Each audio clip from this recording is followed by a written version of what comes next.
Bullshit talaga yung tsabebang na yan. Ang aga-aga eh. Paano tayo maliligo kung walang tubig? Wala ba? Eh di, magsabon na lang tayo. Sira pala ulo mo eh. Pwede ka ba magsabon ng walang tubig? Oo, ginagawa ko yun eh. Kaya pala ang lagkit mo eh. Pag-ibon na lang ako.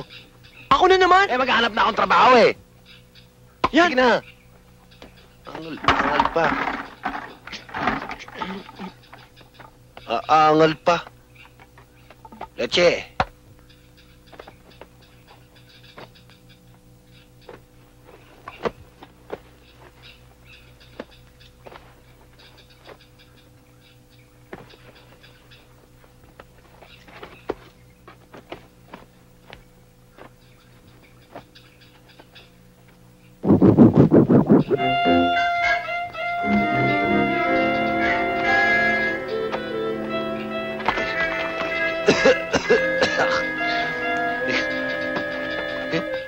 Sumigas na.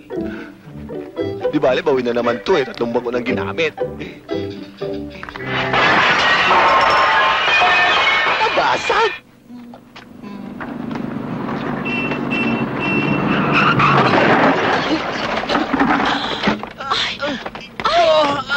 Naku, sorry talaga ha. Hindi namin sinasadya.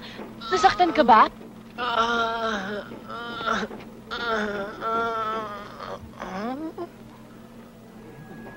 Naku, nag-amnesia ka yata. Gago kasi itong driver namin eh.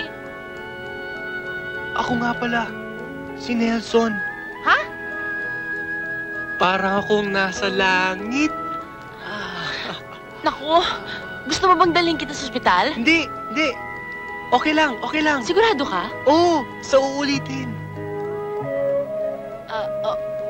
Sige ha. Mauna na ako ha. Ako nga pala si Sandy.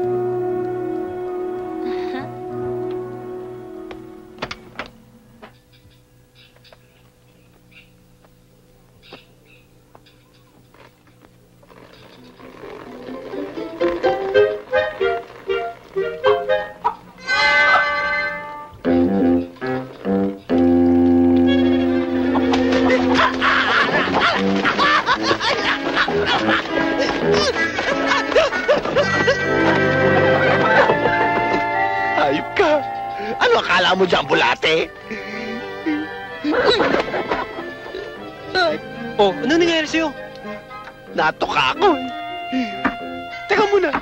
Bakit siyang balde lang yan?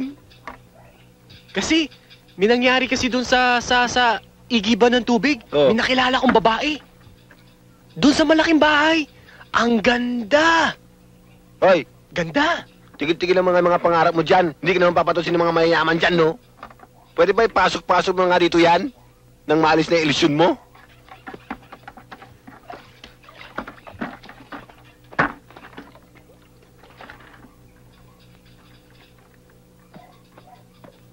Hi, Pare, si Bebang nandiyan ba?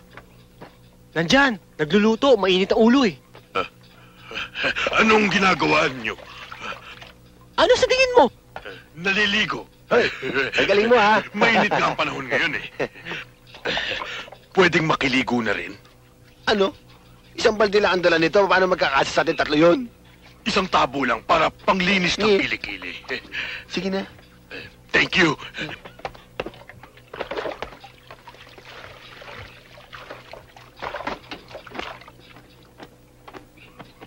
Uy! Anong ginagawa mo yan, ha? Anong ginagawa mo yan? Mahiya ka nga! Wala naman ako makita sa pagkalalaki mo eh. Nahihiya lang.